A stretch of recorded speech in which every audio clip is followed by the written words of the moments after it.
Okay, I'm going to talk to you about public policy. What's public policy? Well, that's what the policy police enforce. Policy police at work, or your nitpicking dimwit coworker who keeps track of every time you go to the bathroom, and you left 10 minutes early. You got to make that up. That fuck face that's always in your face. That fucking asshole that's just like fuck. Well, that's policy police. What exactly is that? That's an invasion of you. That's infantilism, which is a psychiatric disorder. That's, calling you, an adult, what? What are they being? Your school marm, your mother, your hall monitor?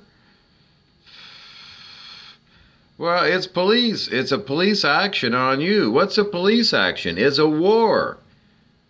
Well, a police action is what President Johnson of the United States called the whole Vietnam War. Police action, or was that South Korea? No, I don't know. Police action. That's what these wars. Some of these wars are called. So police action is war. What is war? War is an extension of politics. War is not separate from politics.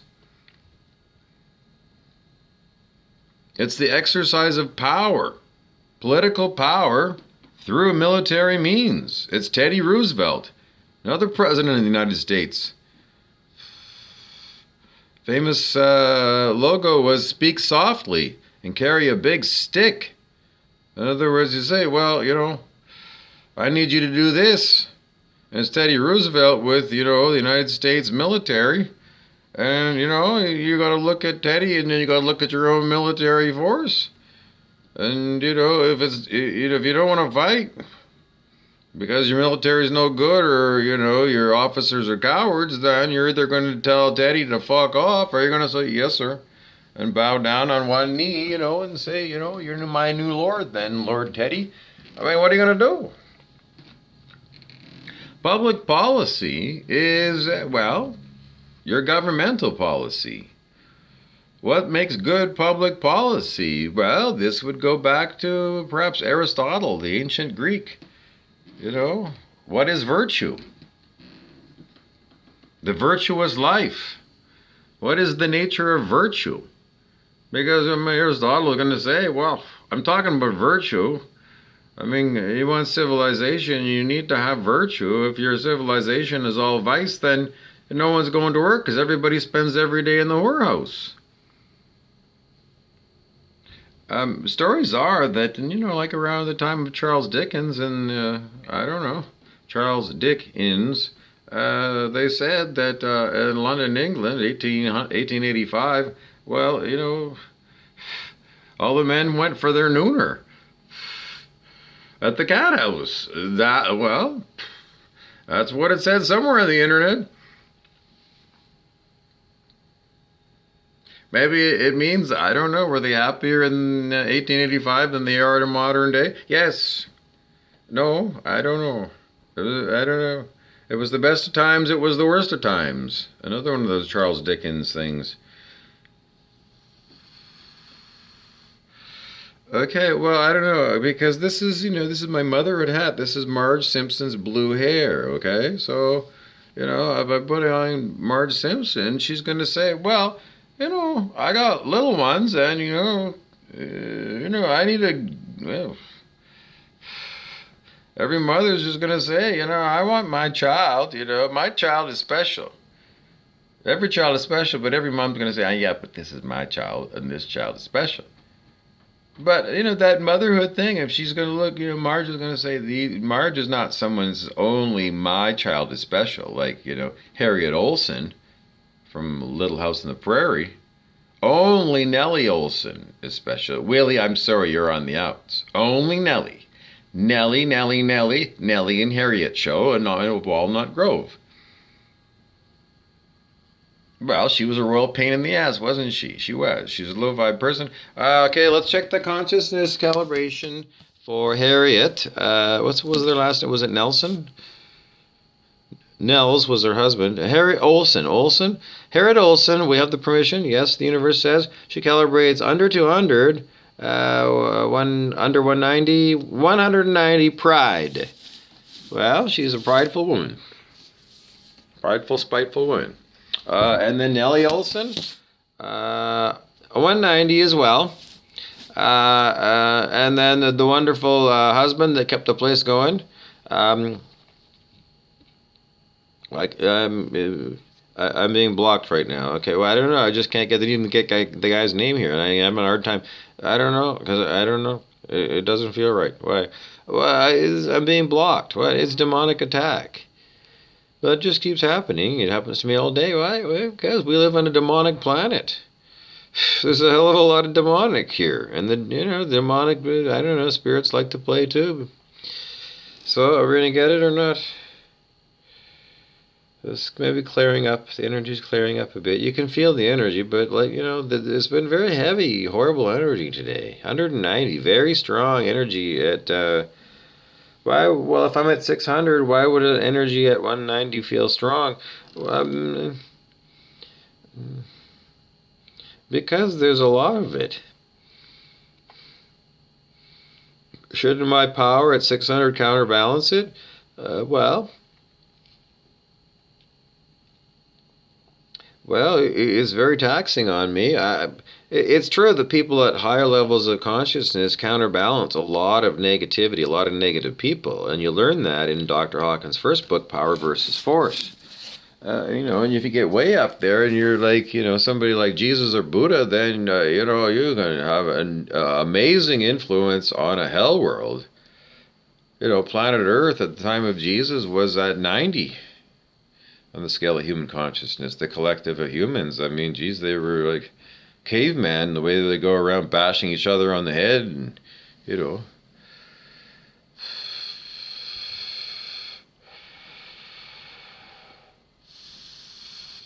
Okay, we were trying to get Nels Olsen's calibrated level of consciousness. Let's see if we can get it. Okay, we have permission. Nels Olsen calibrates over 200, over 300, 300 Nels. So, Nels, does he counterbalance off the negativity of Harriet and Nellie? He does. Let's check. He does not.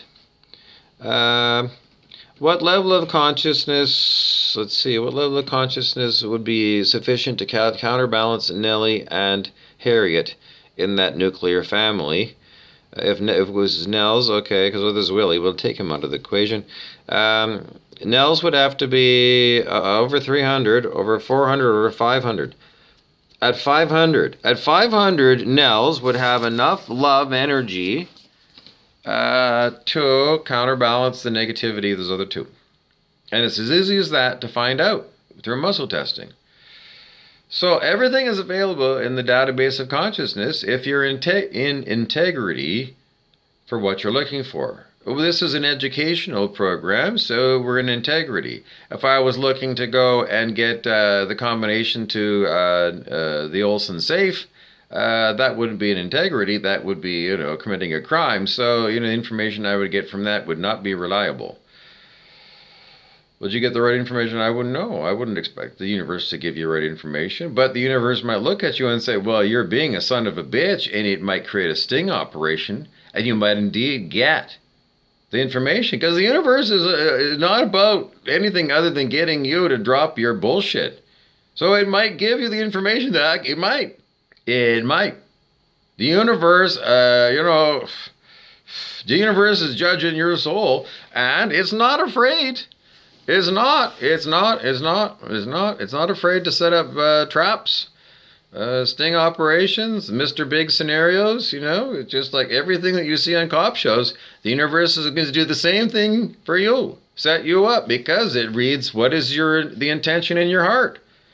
I mean, seriously, do you intend to align with higher consciousness, or do you intend to be an egoic devil? What is your intention?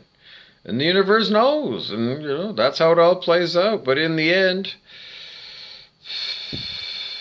you're here on probation. And the only thing you take with you is your calibrated level of consciousness and your karma. So, why fuck up the rest of your future? And if you have already, then it's never too late to turn around. That's the reason why you're alive today. Hugh Lan told us that. He said all the time, is like, thank you, God, for giving me another day to turn my life around.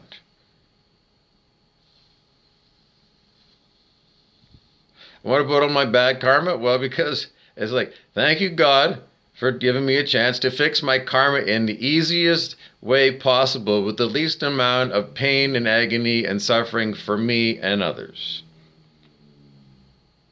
How does that work? I always say just take the red pill. What's the red pill? Just surrender your ego because the ego has got all the karma attached to it. You want to get rid of all your karma at one fell swoop? You just surrender your ego. And then what? Then you're a clean soul. You're as clean as the day you were created. Because that's all ego is. It's all bad karma. It's people trying to get merit karma, good karma, bad karma. That's all bullshit. All that accounting is of the monkey mind. The ego is essentially the monkey mind, the unknowing monkey mind. That's sometimes programmed to be Harriet Olsen. Nasty by nature. In essence, somebody's wondering, well, aren't there any dark souls? The only dark souls are the people that have got, their soul covered up by a suit of evil. It's all ego edging God out. What is God? God is source. What is source? Source is you at your 100% of you essence. You're innate. I don't know. I don't know where you're going. It's very difficult to try and say. I mean, it's the Tao that can't be named. What does that mean? Well, that's the famous words of wisdom from China. From the Tao Te Ching. What's the Tao? The Tao is life. What are you? You're 100% life. And then what do? Well, you turn down how much life you have.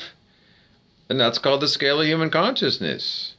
So, 1,000 is as much as life as you can have in the physical body. That's what Jesus and Buddha had. So why do you turn yourself down to 190? So, you're 81, is that right? Is my math right? Yeah, 81% negative. And 19% life. That's what it means. You're 19% life.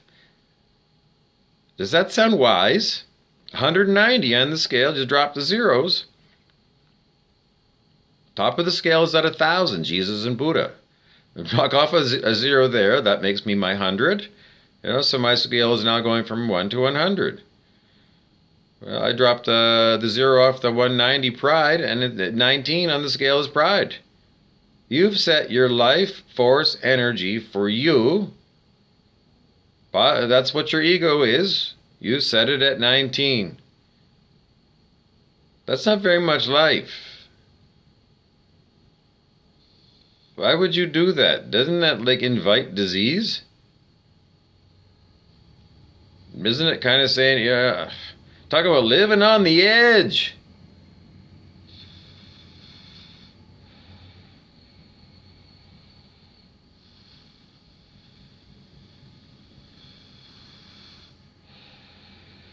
Apathy is even lower on the scale of human consciousness. I don't know. Maybe, I don't know, apathy, I don't know, is it 10? Once you get down to apathy, I mean, those are those old, when they show those refugees in the desert of Sudan, and they have flies all over their face, and they have no energy, not even to burst the flies away. I mean, that's the bottom end of the scale. I mean, the next step there, you're dead. Why do you want to play at the low end of the scale? Trevor Miller always gave me all kinds of bullshit when I called him out on. Well, I don't know. He was the person that I was learning Dr. Hawkins with back in the day. Power versus force. I don't know. He always gives me some cockamamie bullshit thing about you got to learn to live at lower levels of consciousness. You got all your levels confused. All kinds of just fuckfacedness. Fuckfacedness. Fuckfacedness. Turn that son of a bitch up to 100%. And then figure out the way, okay, I'm at 100% in this particular vehicle. Well, can I upgrade this vehicle so I can carry more than 100% what we used to have? And the answer is yes. People have broken that 1,000 barrier while they're still in the physical body. Yes, we've heard lots of stories. There are no limits.